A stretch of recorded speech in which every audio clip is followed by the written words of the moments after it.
పీఠాధిపతి శ్రీ సిద్ధేశ్వర శివాచార్య గారు వారిని ముఖ్య సందేశం ఇవ్వాల్సిందని కోరుతున్నాం. జై శ్రీరామ్.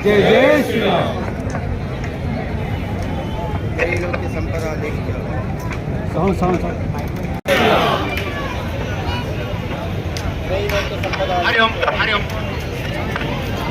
హరి ఓం హరి ఓం హరి ఓం. బెట్టింగ్ యాప్ల కోసమో పనిచేసే మనుషులం కాదు, మన దేశం కోసం ధర్మం కోసం పనిచేసే మనుషులం. అయితే మరి ఎందుకయ్యా మీరు దేశం కోసం ధర్మం కోసం పనిచేస్తా ఉన్నారు, ఏమైంది మీ ధర్మానికి ఈ దేశంలో అని మాట్లాడే వాళ్ళు చాలా మంది ఉంటారు. చిన్న 2 ఎగ్జాంపుల్స్ చెప్తున్నా, ఏమైంది నా దేశంలో నా ధర్మానికి అని. అన్న మీ అందరికి గుర్తే ఉంటది 1947 తెలుసు. ఏమొచ్చిందన్నా ఆ రోజు మనకు? ఏమొచ్చిందన్నా? నిజంగానే వచ్చిన అదే ఆ తర్వాత ఇక స్వాతంత్రం అని పక్కన పెడితే ఏమైందంటే మన భూమి కొంత వేరేటోళ్ళు లాక్కున్నారు. దాంట్లో బట్టలు తీసి తలకాయలు నరికి ట్రైన్లలో పెట్టి మన దేశానికి మనల్ని పంపించారు, పార్సల్ చేశారు. మనం దాన్ని స్వాతంత్రం అని చెప్పేసి చాలా గర్వంగా చెప్పుకుంటా ఉన్నాం. చెప్పుకోవాలి, తప్పదు.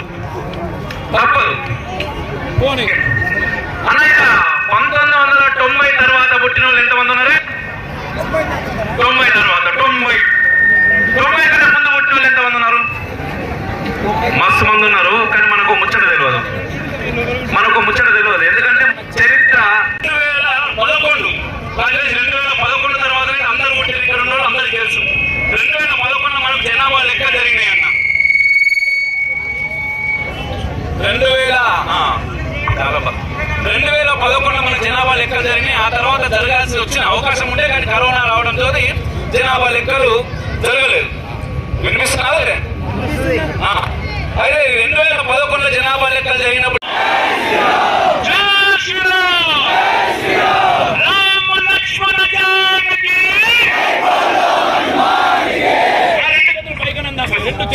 రెండు చేతులు పైకనందాం. రామ లక్ష్మణ జానకి, రామ లక్ష్మణ జానకి.